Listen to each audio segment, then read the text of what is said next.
This is when I die. This is when I die. I'll tell you earlier. Yeah. She gets on the plane. He's watching her. The notes of if I acapella should stay. And then my chills. I'm getting it right now. That was a good rendition. Thank you. So you hear that song start to play as he's looking. You're like, oh my God, oh my God, oh my God. Yeah. Being your way. And then she's like, stop the car. Runs down. And she's like soaring to him. And as they're kissing, that song, she's singing it. 360 camera around them. We'll always love you.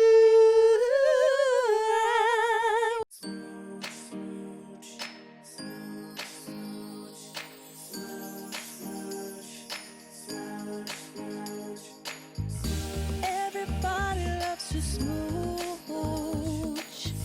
Everybody wants to smooch. Everybody loves to smooch. It's a smooch fest. Everybody wants to smooch. It's a smooch fest. Hello and welcome to Smooch Fest, the only podcast in the world about kissing. I'm your host and smooch connoisseur, Lena Olson, and I have a problem where I need to see two people kiss in all forms of media, and if they don't, I might as well drop dead. I love it. I might as well pass away. Because life isn't worth living anymore. So I'm here with my guest, Nina Concepcion. Hello. She's an actor and a writer. She's a successful, beautiful woman. She's hilarious. Thank y'all. Welcome and thank you for coming here. I am so excited. I love this idea. I love smooches. Yeah. I love fictional smooches. Right? This is so fun. I'm so excited. Do you like watching fictional characters smooch more than like in a reality show when you have to see real people kiss? Right? It's like uncomfortable. It's egregious. It's like it's gross. Egregious. I also I'm not a huge fan of PDA. Like when other people, like myself, near you, it's just like, I'm not saying I don't want to be like a curmudgeon-y old person, and be like, dude, that's somewhere else. There's a balance, right? Yeah. There's a line. Yeah. If I start to feel like, oh my God, is someone's clothes are going to come off, then I get a little nervous. Yeah. But I love a public kisses, yeah. But heavy PDA in public. No, it's funny. I am like that as well. I'm very, I love to see it in my media. Yeah. But if I'm at a park and there's a couple making out, I'm like, no. Get a room. Making a full makeout. Yeah. Nar. Can't handle it. Yeah. Or drunken makeouts. You're just like, yeah. Guys are so messy. Yeah.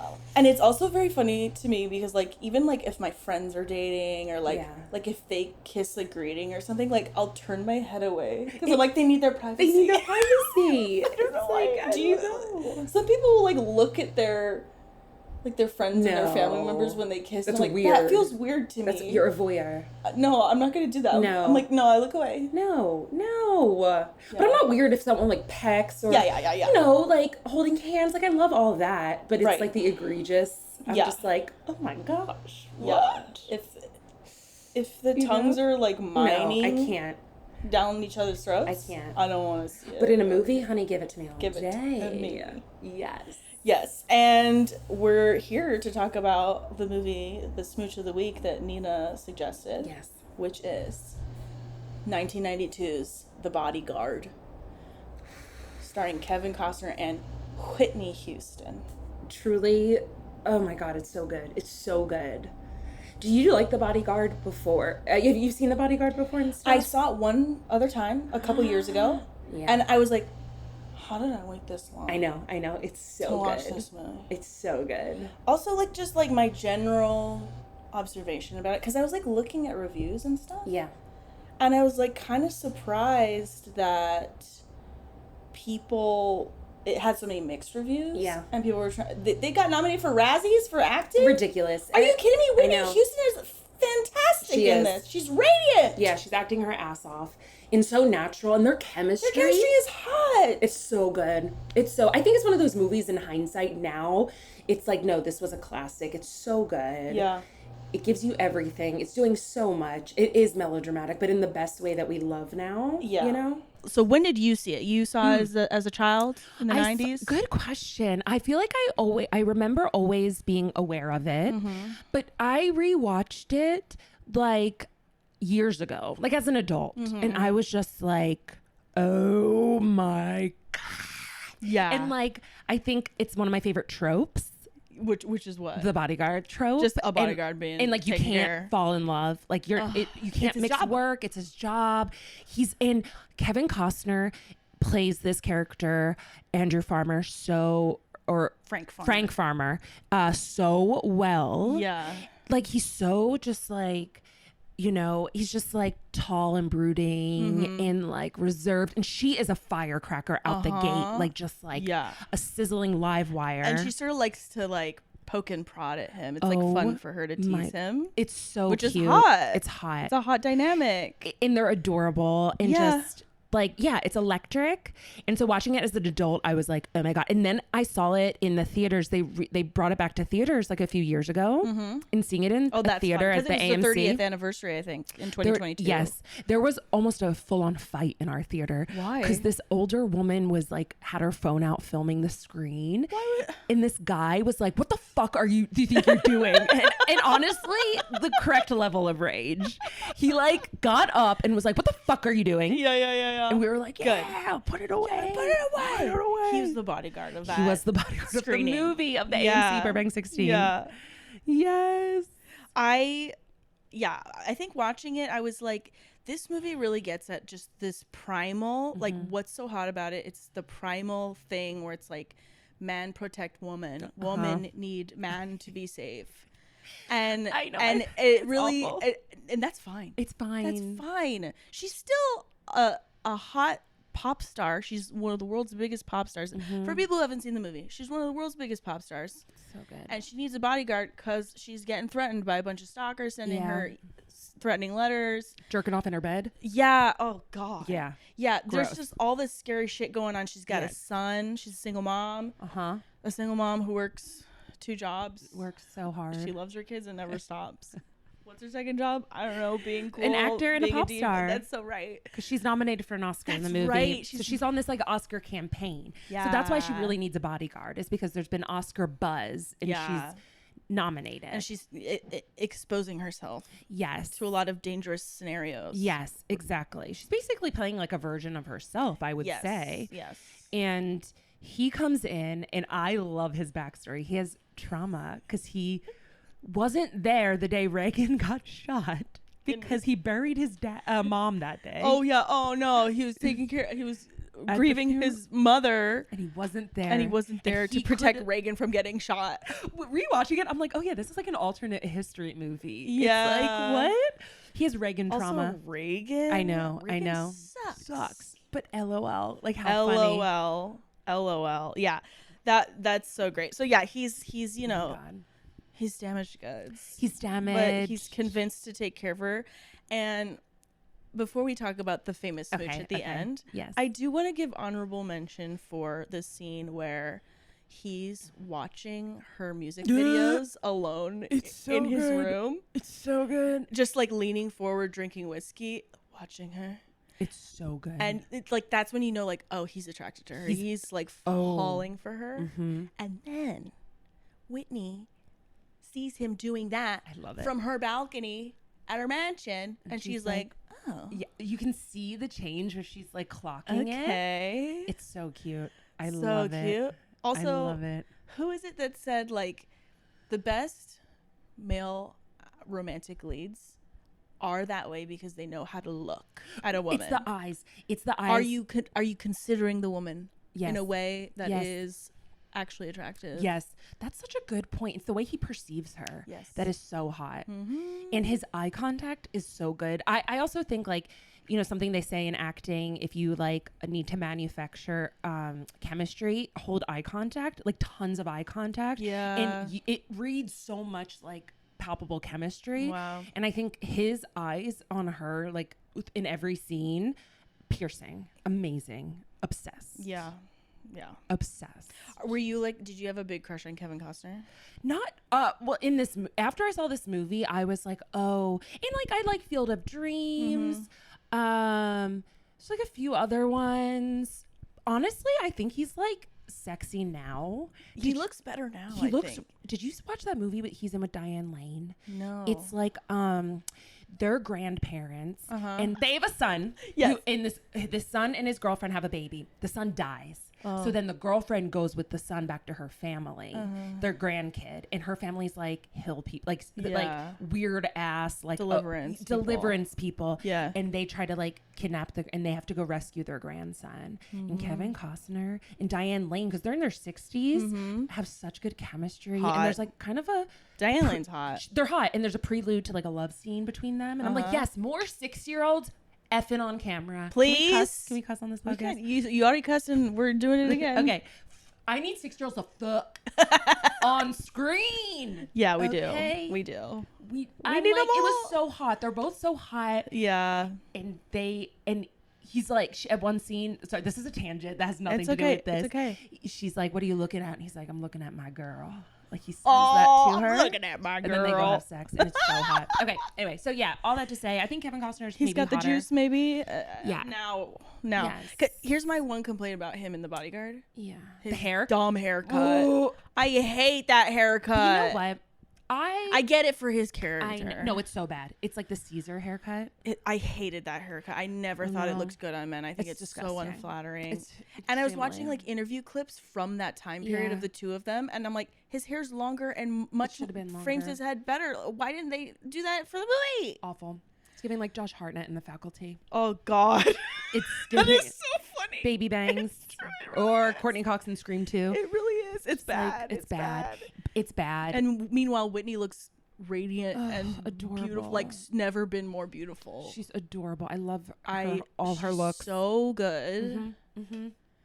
She's so good and I didn't realize this was her first acting role.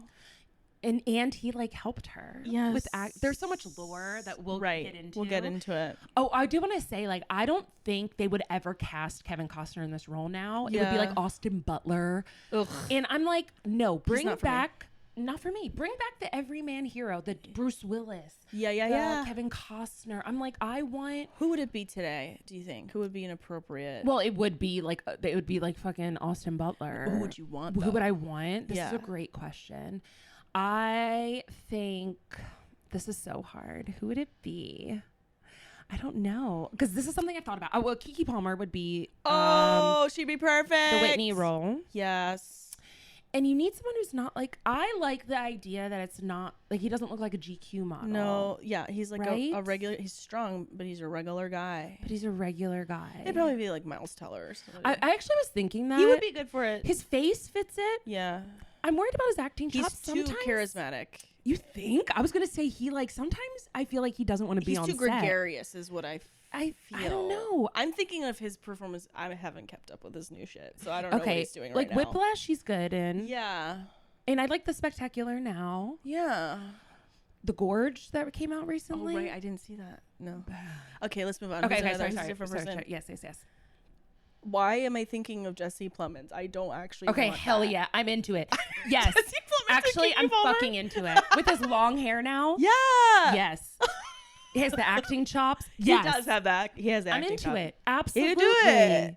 Give Jesse Plemons leading man roles. Romantically, I think he's very handsome. Yeah. Like I think he looks better than he's ever looked. I love him. I think he's a great guy. But also it doesn't matter because his acting, I'm like, give regular people the lead role. Please. Because he can act circles around anyone. Yeah. And we need that. We do. We need that. Maybe Steven Yeun, who I love. Oh, he's beautiful. So hot.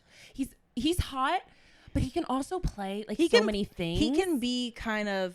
Can dull his hotness. Yeah, he can. Yeah. And be kind of... Like in Glenn in The Walking Dead, he's not like super hot. Yeah. And he's so hot. So someone like that, maybe. I would love to like have, someone like that. I don't know. We'll see. Okay, we'll see. Well, it's gonna. We'll watch their tapes. We'll watch their tapes. It is in the making. I know, and I can't even talk about it.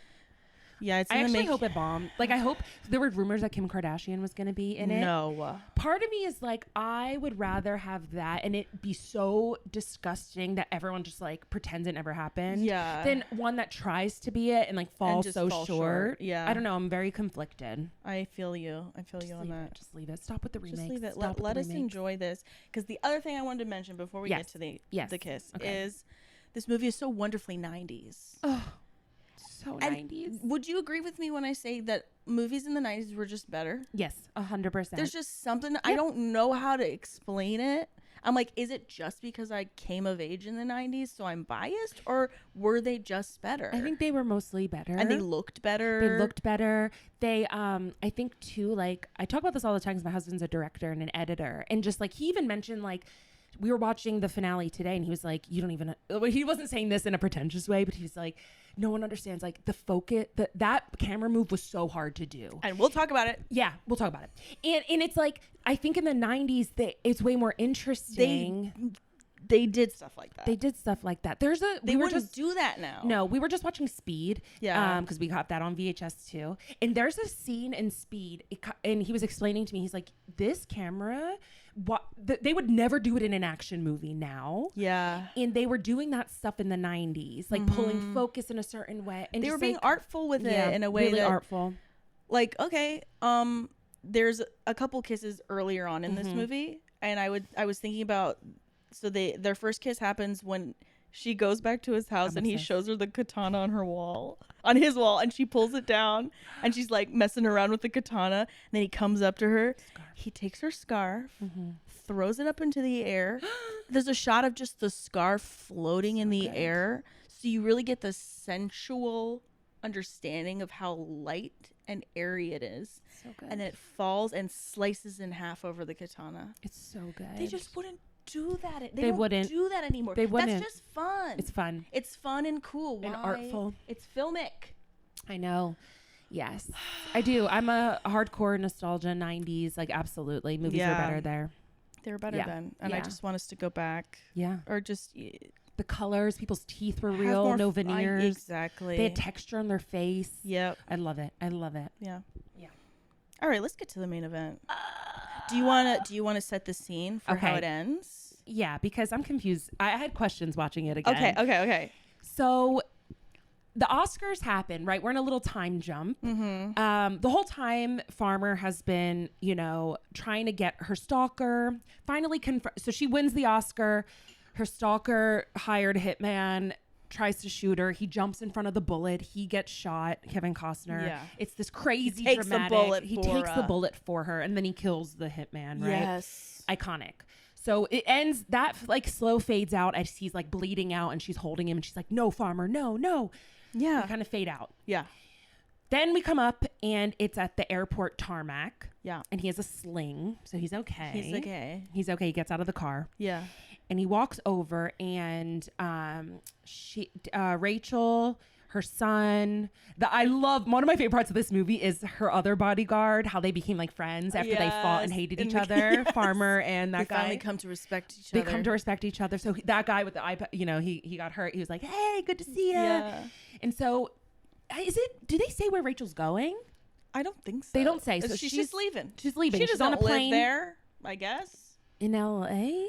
Yeah, but I thought I thought it was clear that her mansion is like Beverly Hills or Bel Air. I'm very confused about the geography. Me too. And why did they go to Miami for an Oscars campaign? Real strange. Okay, so she's leaving somewhere. Yeah. Now here is this is so crazy to me that she was like, I'm leaving. Come say bye to me on the tarmac at the airport. Yeah. It's like, wouldn't you go say bye to her? Like, also, wouldn't you have a really emotional conversation at the hospital right after he got shot? Like, what do you mean they didn't have they didn't talk about what happened? They didn't debrief.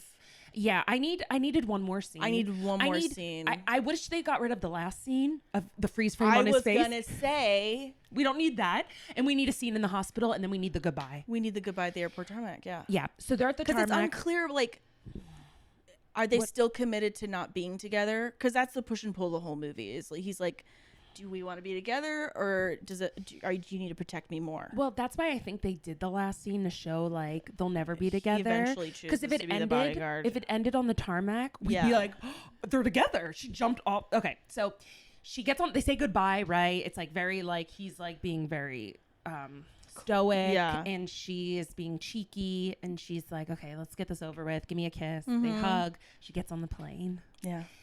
And he's watching the plane. The plane closes the door. It starts to go down the tarmac. This seems dangerous to have pilots. And then she's like, stop.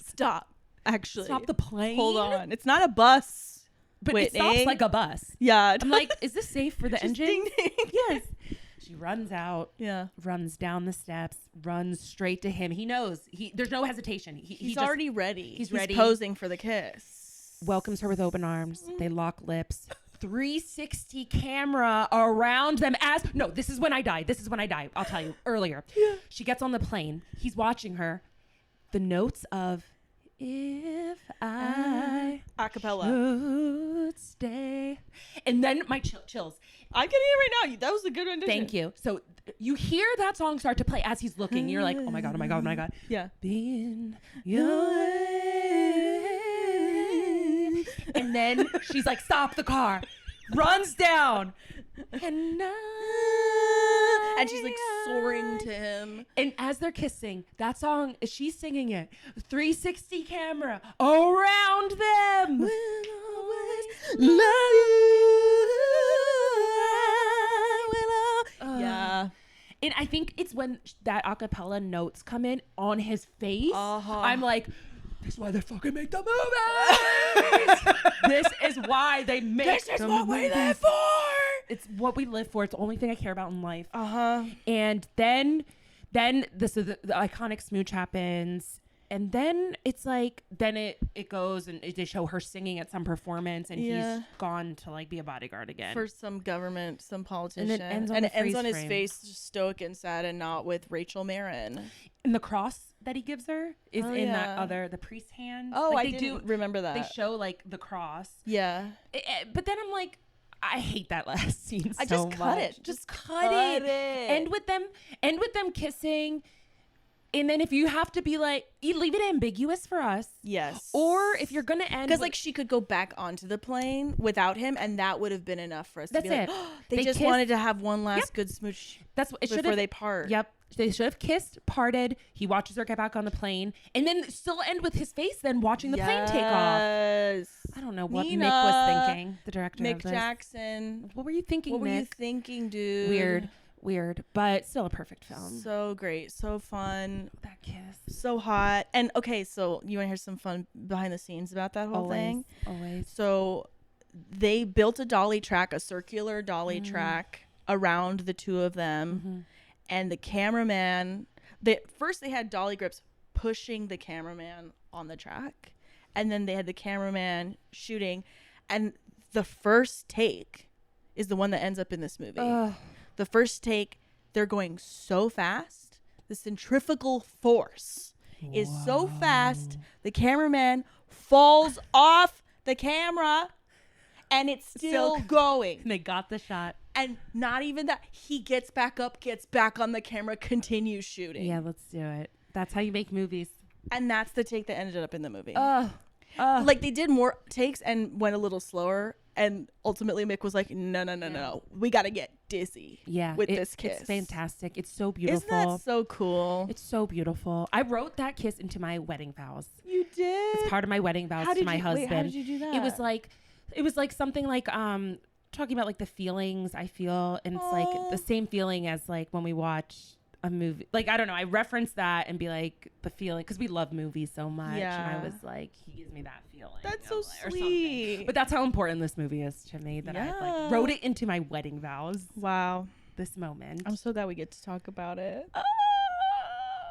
It's so good. Yeah. And I think you can, and I don't know if we want to get into the lore of them, because I think that you can just feel it off the screen. Oh yeah. You know, the care for each other and how much the trust, the tenderness between them, and how Kevin Costner fought for her to be in this role. Right. Like really fought for her. Yeah. And there's some beautiful quote It's adorable. He's like, you know, the studio wanted this person and this person, and then he was just like, Whitney is she was the most beautiful and the best singer, and like, of course, she's the one. She's the star. one. And they waited an entire year to make her schedule work to get her in the movie. He was like, I'm not doing this with anyone else. Yeah. Also, this was kind of interesting to me. The script was written by Lawrence Kasdan. This was one of his first scripts that he wrote in 1975. Whoa. And it's actually the script he wrote that got him an agent. Whoa. So it had been in the ether for a long ass time. And when it was first in talks for being produced, they were thinking Diana Ross and Steve McQueen. Ooh, which is interesting. That I would in another lifetime, like timeline. Like I could also see that really working. Absolutely. But that was 75, so it's it's funny because there've been conversations. There were conversations in the 90s about like, hey Kevin, do you know that you picked a black woman to be your romantic lead? Do you think that might be like hard for the audience to accept? And it's like, man, imagine if they did this in 1975. 75. Yeah. Wow. And the fact that the original idea for Rachel was black also woman. A black diva, amazing woman. She would have killed it. Yeah. That actually would have pairing really would have been really it. hot. Yeah. Steve McQueen was fine. Yeah. I think so. He's not for me, but I think also Kevin Costner's not for me, but I think they're similar types, so he really makes sense, and I think he would have absolutely pulled it off. I think it could have worked. Yeah. He's that close cropped hair, you know, and I don't know. I'm thinking of him from The Great Escape, where he's just like riding a motorcycle. And hot. Like I don't know. Like I'm down. I'm down for that timeline somewhere. Yeah, somewhere. Wow. There's like a part of me that's like, you know, A Star Is Born and how that movie's been remade like 4 times. Yes. I'm like, there's a part of me that's like, they should do that with this movie, and just like every generation, who's the diva, who's the like everyman bodyguard. Literally. I'd be down. I'd be down. So good. So okay, so the way it ends, it's clear they don't stay together forever. No. Right? And apparently, like after the success of the first movie, Kevin was like, I want to do a sequel. He was actively producing a sequel, and he wanted Princess Diana to play the new woman that he would be the bodyguard for. That is crazy. Can you believe she never acted? They were talking on the phone about it. He was trying to convince her, like he did with Whitney, and he was like, no, we can make this work, like I'm serious, like I really think you've got it. And she like was quoted as saying like, there's a lot going on right now. She's going through her divorce. Oh shit. She's in the public eye like crazy, so she was like, give me like a year or two. She was like, go ahead and write it, get back to me in a few years when it's like ready, because hopefully there won't be as much going on. And he was like, okay. So very ironically, he received like the second draft of the script, and he was like getting ready to like give his notes and all that stuff the day before she died. Jesus Christ. What is with him and like tragedies with women? Like it's weird. That's eerie. A little weird with what happened with Whitney. Yeah. And then Princess Diana. Yeah. Oh my God, he must have been devastated. I know. Oh, isn't that crazy? That's crazy. That's really crazy. I mean, like, who knows if it actually would have ever happened? But it's just like, what a bold choice project to try to take on. Literally. Kevin. He's kind of he's confident. He's confident, obviously. His recent Western movie. Yeah. Weird. But I love him. Yeah. Wow. So that's another really weird thing about the background. Oh, also back to the airport kiss. Yes. It was shot at the Van Nuys Airport, which is like a private airport. Lots of celebrities take their jets there and stuff. But it's also the airport where the kiss ending scene in Casablanca takes place. Oh, I love that. And director Mick Jackson was absolutely like, that was on purpose. Oh, he my was God. like trying to evoke the similar feelings of an impossible situation. I love that. An impossible romance. I love that. Fucking cool. That is so cool. I love movies. I love movie lore. And then so yeah, Kevin and Whitney, they had this strong bond, this strong connection. They stayed friends over the years. He really tried to like help her a lot with her addiction. He would write her letters. Yeah. He really cared for her when she was, and especially when she was struggling. Yeah. And like he just loved her. He deeply, I think he championed her. He loved her. I think they were soulmates in a lot of ways, like not even romantically, just like human connected. Yeah, they were connected, and then when she died, obviously devastating. And he spoke at her funeral. He gave a eulogy at her funeral in 2012. Yeah, that you can find online. It's like 17 minutes. I watched it after I saw this movie the first time because I was like what's going on with this backstory? They have such good chemistry. Yeah, brings you to tears. It's devastating. He talks about their both of their childhoods growing up in the church and like how they connected that way on the set, like knew similar songs, and just it's like God. It's really beautiful. It's beautiful. It's beautiful. And he talks about he'll always love her. Yeah. And like it's so sad when I think about Whitney. It really is. It's really sad. I was reading her Wikipedia and I was just like and then I went down a rabbit hole. It's hard not to. And I got really mad about Bobby Brown. Yeah, it's tragic. I remember when she died, it was like crazy. Yeah. Because it was 2012. Whew. Yeah. She should still be here, and her daughter should still be here. Yes. Yeah, it's tragic. And Fame, I think, the Bodyguard shows the insidious belly of fame. Yes. And I think it's eerie probably how similar Rachel's story and Whitney's story were. Because she had stalkers in real life as well. She had moments of getting creepy letters, things like that. You're surrounded by people who really don't have your best interests, that just look at you as like a paycheck. Yeah, like the role of her huge manager. Entourage she has around her at all times. Yeah, it'd be exhausting to be that famous. I think it's surrounded by a team of people all the time. Your house is not your house. It's a work. It's an office. It's everyone you pay too. Yeah, it seems really devastating. Yeah. And everyone just looks at you as a moneymaker. Yeah. Yeah.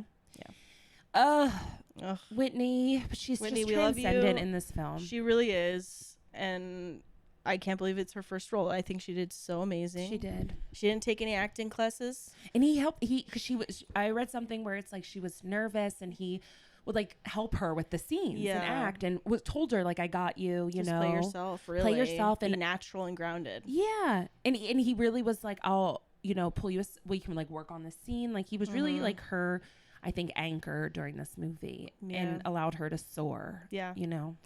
And you think about all the, I guess, unsafe ways that female stars in movies are treated. It's like it's like comforting to know that in this particular case, that's not what happened, and it was her first movie too. So I'm just like grateful that was her first experience. In '92 as well. I'm like, there's no intimacy coordinators. There's nothing. No. Like, thank God. Yeah, I feel like he took really good care of her. Yeah, as her own bodyguard. Oh my God, the Bodyguard! It's so good. So good. One last fun thing about the movie. Yeah, let's get back to fun. The soundtrack is the best-selling soundtrack of all time still. It's so good. 18 million copies sold in the U.S. It's so good. But globally, it just like blew up. That's where her cover of Dolly Parton's "I Will Always Love You" happened. I Have Nothing? I have nothing. Ugh. I would run to you. So good. So good. Queen of the Night. Queen of the Night. I love Queen of the Night. It's just like, yeah. She's so killer. And she was like really instrumental in producing those songs too. Yeah. So. Yeah. Wow. What a legend. Love it. If you haven't seen it, watch it. You gotta watch the Bodyguard. It's great. And it's like kind of zany as well. Like it's crazy. It's like it's bonkers, but in the best 90s way. Exactly. In the way good 90s thrillers were. It's doing too much, and I love it. And I'm fine with it. I love every second. Yeah. Yeah. I know. Yeah. You gotta watch it. There's twists and turns. You'll never guess who's behind it. You'll never guess. That so was good. Crazy. And they kind of moved on pretty quickly from that. She seemed okay. We'll move on. I don't want to spoil it for you guys. Yes. It's a Smooch Fest. Well, Nina, it's time for you to tell me a personal smooch story from your past. Okay, cute. Best, worst, or first kiss story. Which one would you like to tell me today? I will tell you. Okay, I was gonna tell you a cute story, but I just thought of the worst kiss I've ever had that I think is funny. Okay, can I tell that instead? Funny. Sure. Yeah. It was in high school. Okay. With this guy that I had a crush on for so long. He was in the drum line, and I was in the marching band. Oh. I played drum flute. line and you played flute? Yes. You played flute in marching band? I did. That's hard to play in Section marching leader. band. I was the section leader. Oh, nice. Here's the thing. I barely play. I couldn't memorize music to save shit. I would just mime it. You know? I did the same thing with I was clarinet. Not in marching band, just regular. But when you have to my memorize? reed was always broken, and I didn't want to spend the money on a new reed. Just pretend. Yeah. The other ones will carry They'll carry. So the other two people in the clarinet section will carry. Clarinet's hard to fake, too, because it's loud. Flute, easy. Easy. Yeah. Barely hear it. So I loved marching band. He was in the drum line. He was quiet and really smart and tall and blonde and adorable. And he was just so sweet and like really smart. And I had a crush on him for so long. So then I remember we were all like hanging out, and he like held my hand under a blanket, and my heart was like about to burst out of my chest. When a guy surprises you by holding your hand, like in school. Dead. It's like the biggest thing to ever happen. Biggest thing. Yeah. And I want to say I was a sophomore on this, and he was a junior. He's a year older than me. And so somehow I was like, oh my God, I think he likes me. So we kind of like started talking. So he came over to my house one night and to watch a movie, and he brought The Money Pit. With Tom Hanks. And Shelley Long from where Cheers. they buy the house and it's a money pit. Yeah. Is it? I never saw it, but he was like, I'm going to bring over a great movie. It screams anxiety movie to me. He's like, I'm going to bring a great movie. No. The Money Pit. I'm like, that's the least sexy movie There's not even all time. There's no word relating to love or no. So we were romance. Sitting, yes. Yeah. So you know when you're like in high school and you're like watching a movie and you're like, we're going to smooch. Yes. And it's like, oh my God, you're in each other's space. Yeah. Right. And then I don't remember who made the first move, but we started what I thought was going to be a normal kiss. I don't think he ever kissed anyone in his life before. Oh no. Licking my chin. Licking my chin. Nina. No. It was so bad. Did he kiss you first before licking the chin, or did he start with the chin lick? Right in, like licking chin, licking. And in that That's moment, egregious. I was just like, I don't like you anymore at all. Like, we're done. We're never. This is never going to go anywhere. No. First and last time we ever hung out like that. Like, I was like, what? Chin lick? Chin licks. Ah! Chin licks.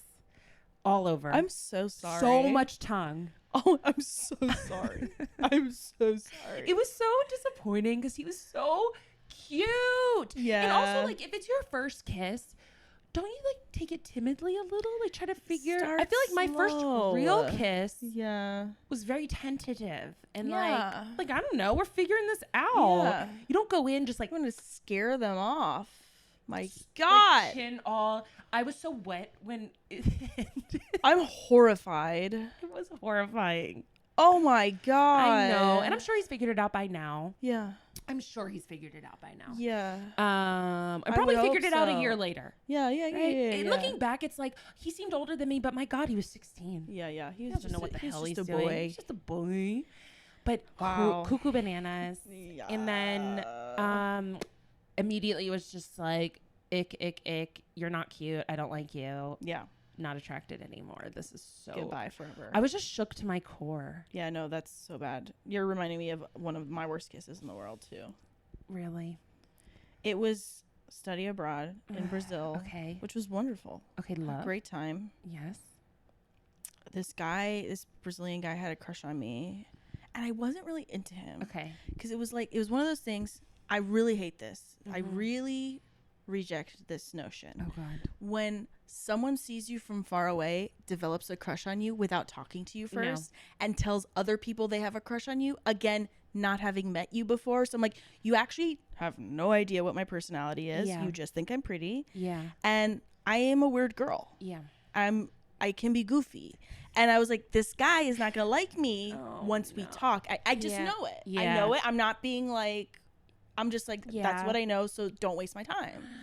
And then so he just kind of finagled his way into like flirting with me, and we were hanging out. And of course, we have nothing in common. Of course. But it's like he's being flirty with me, and I'm like, I'm doing study abroad. We should kiss, I guess. I'll give him a shot.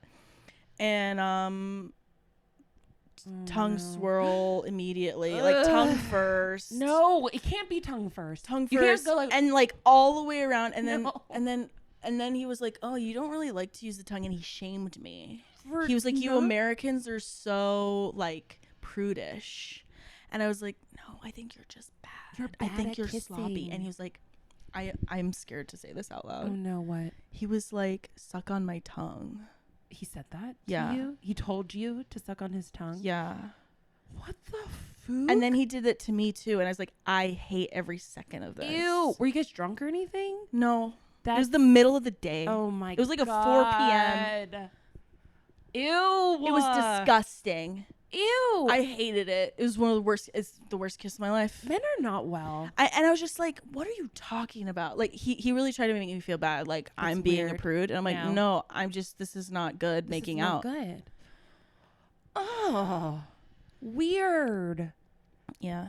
Gross. Can we end on a better note? And can you tell your other story? Okay, if you this wouldn't is mind. cute. Okay, I this just is cute. think it'll be a nice way to button. Yes. So my husband, how we kind of got together was we were at a party. Everyone was drinking. I was like 23 at this point. And he's 4 years older than me, so still like in his 20s.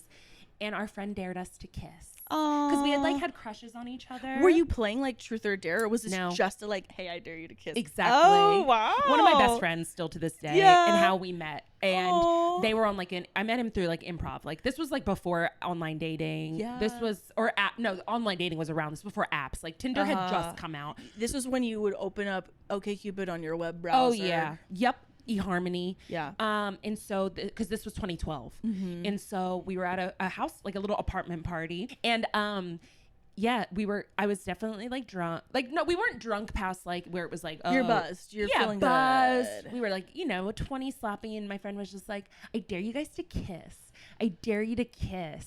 And then we did, and then we just made out, and then all night at the party. Made out all night at the party. So embarrassing. Something I would never do now. Right, but it's like, I'm like, oh my god, you guys liked each other so much, and we're just so relieved it was happening. Exactly. You're like, I can't stop this train. And it was a really good first kiss, like really good, immediate, really good.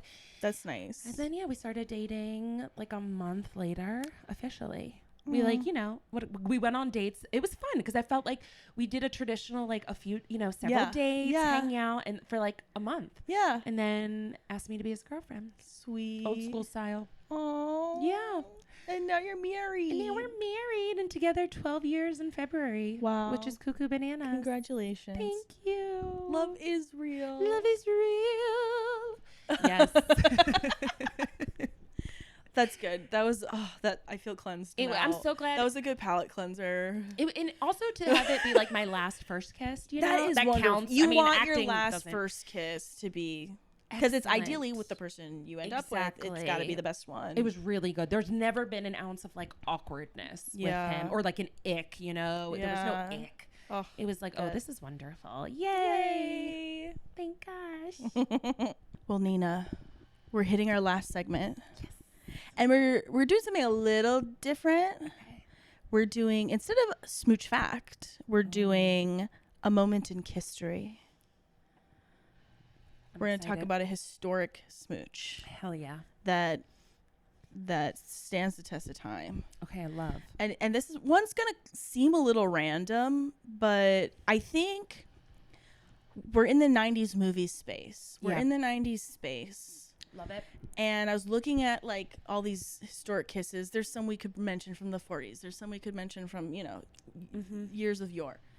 But I think the one that really fits is when Al Gore made out with his wife, Tipper, at the 2000 Democratic National Convention. Chaos. When I mentioned this earlier, you were like, what? Never heard of this. Never heard of this because this was 2000. It was 2000, so we were young. Yeah. Young. I was probably, I think I was like 9. Yeah, I was 9. Yeah, I was 11. Not familiar with politics, really. Yeah. But knew Al Gore. Yeah. For some reason, I remember that election more than I do should. too. And I think it's because my parents were just like really focused on it and playing it on the news all the time. Yes, same. And so, just to place this for the Gen Zers listening and watching, Al Gore was obviously vice president of Bill Clinton throughout the 90s. He was his steadfast defender during the Clinton scandal where he had an affair with Monica Lewinsky, his intern. Yeah. If you can call that an affair. I think he was a predator. I think he was a predator as well. But that scandal like overshadowed that presidency. Yeah. And also the butt of so many jokes on on late night TV, SNL, all that stuff. And so Al Gore's running for president on the heels of this. Yeah. And trying to set himself apart. Mm-hmm. And so he's getting criticized at this moment for being too robotic on the campaign trail. Okay. He's too like, hi, my name is Al Gore and I care about the environment. You know? Yes. Because famously he did The Inconvenient Truth, that documentary. He so tried good. so hard to get us to care about climate change. And also we're coming from a very charismatic president. Yeah. Bill was charismatic. He played the saxophone. And I say he was running against also a charismatic person. George W. Bush. Unfortunately. Like, is charismatic. He is, yeah. You know, like, and now looking back, because now TikTok, Gen Zers love, or I don't know if it's Gen Z doing it, but there's so many hilarious edits of George Bush. Really? I haven't seen these. Oh my God. And, but looking back, I think you can be a terrible person and charismatic. Or, you know, like, absolutely. It's like, I see the issue. Right? Yeah. Yeah. I mean, he's just a folksy guy. I know. He smiled a lot. And he won people over. Said, watch this drive. Still, somehow. Watch this drive. Watch this drive. Now watch this drive.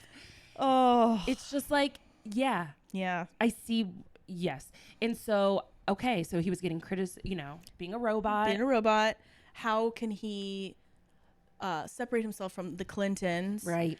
And he's married to Tipper Gore, his high school sweetheart, who he met at senior prom. And then they dated throughout college, got married. Whoa. And her name is Tipper, which I was like, why? They're classic rich people. Yeah. Like, they both went to Harvard. Tipper. They went to Harvard. Wow. Their parents were legacy Harvard people, whatever. Yes. So I forget what her real name is, but it's her mom nicknamed her Tipper, and that's just the name she had for life. Cute. So anyway, Tippy. It's the DNC convention. She, and also fun fact about Al Gore, his college roommate, Tommy Lee Jones, the actor from Men in Black. Whoa. Would love to see pictures of that. There are pictures. Whoa. Yeah. And yeah. So Tommy Lee Jones and his wife went out on stage, probably did a little Tommy Lee Jones did? Literally. Oh my God. Literally, because they stayed friends. And he was like, hey, we got a famous actor who can make Al Gore look cool. Yeah, of course, we're going to have him at the Democratic National Convention speaking towards his character. This on YouTube. Yeah. So like they introduce him. Then Al Gore comes on stage to hug his wife, give her a quick little peck on the lips, which, you know, America wants to see a married president. America wants to see a happily married president. Oh, we do. God. We love the nuclear family. We love the heteronormativity. We do. Love it. And so he leans in and kisses her. She's like about kind of like leaning back, like, oh, thinking it's just going to be that. He grabs her closer and makes out with her for what feels like an eternity. Oh my God. But the thing is, it was only 3 seconds. Right. But knowing us, American society, knowing just the nature of like politics and what we allow politicians to do, like, you don't want to know that your politician has sex. No. We're inundated with news about Clinton and his whole thing. Yeah. And so it literally made the news, and like people were making jokes about it. People were like, oh my God, he was macking on his wife for way too long at the national convention. What the hell was that? It's too much. But like ultimately it was like, I think I think the general consensus is like, this was actually a good move on his part to humanize him and be like, look at this virile man who loves his wife he's married to. He's not going to cheat on his wife. He loves her so much. That's so interesting because it could have had the effect of Tom Cruise jumping on the couch, you know? Oh, how that kind of just like ruined him in a lot of ways, like him doing that. Yeah. I don't know how many years later that was. That was like 2007, 8 or something. But it's interesting, like what the media deems as like what an acceptable amount of affection a man has for a woman is. Wow. Yeah, I've got a couple quotes here. Oh my God, yes. Like there were articles written in 2000 that I'm reading, like from Time magazine. That is so great. And the writer wrote, the sheer carnality of the kiss. They can't wait to get back to the hotel room urgency. The sexual electricity flowing south was riveting. Whoa. That's too much. And this is how people were reacting. I don't want to think about that. I don't want to think about that. Ew. But also, I think it's so funny. The guy who wrote that article is from the generation before. So Gore is a boomer. Yeah. The guy who wrote this article, Lance Borrow, was from the silent generation, which was like 1925 to 1945-ish. Okay. And so like they're the kids that were like brought up in the Depression. Yeah. And so like that generation is more conservative and more traditional. Yes. And like, so he was like, look at this boomer being, it's like the way we talk about Gen Zers or Gen Alpha now. We're like, look at them. He's showing too much PDA. It was crazy. Wow. It was crazy. That's a crazy thing to write. And he wrote, this is it. This is the other thing he wrote. He went, the Gores belong to the first generation raised on television, which is also the first generation exposed routinely to pornography. Oh my God. They share the weird and unreliable assumption, almost universal now, that for something to be genuine, it must be shown. And if it is shown, it is credible. It is real. You know, that's an interesting quote. Isn't it? I do think it's weirdly like, I kind of like, because now it's like social media, right? Mm-hmm. And because I always think that couples who are too lovey-dovey on social media, something's going wrong. The longer the caption on social media, the worse the relationship. It's like, what fight did you have earlier this week? What are you making up for right now? What are you making? And like people who have to constantly also say like, my husband, my king, he's so hot. I just love him. Sexy man. I'm like, you are disgusted by your husband. You're actually disgusted by your husband. And you're trying to convince yourself. And the husband always looks like a thumb. I know. Yeah. He's like always, it's just a thumb, dude. Yeah. You don't have to. You married him. He's like, a Mr. Potato Head. But I always do think that's interesting, like with social media, especially couples that are overly social media PDA or like lovey-dovey. I'm like, I don't trust it. I'm waiting for the breakup.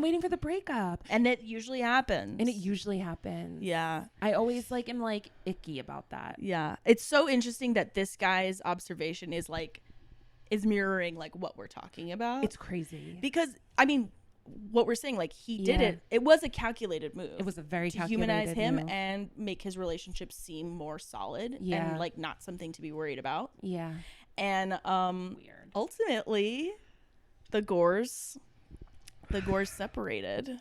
Crazy. In I forget when, 2012 or 2011. Oh, so they were together for 2010. They separated in 2010. They were together for 40 years. Holy shit. They were together for 40 years and they separated in 2010 and they explained the reasoning they gave is like, we just grew apart, you know. Right. There was no affair involved and nothing like that. And so, yeah, it was pretty whatever. But it's interesting that like Clinton's marriage is still going. They're still together, but the Gores didn't last. Isn't that interesting? It's interesting.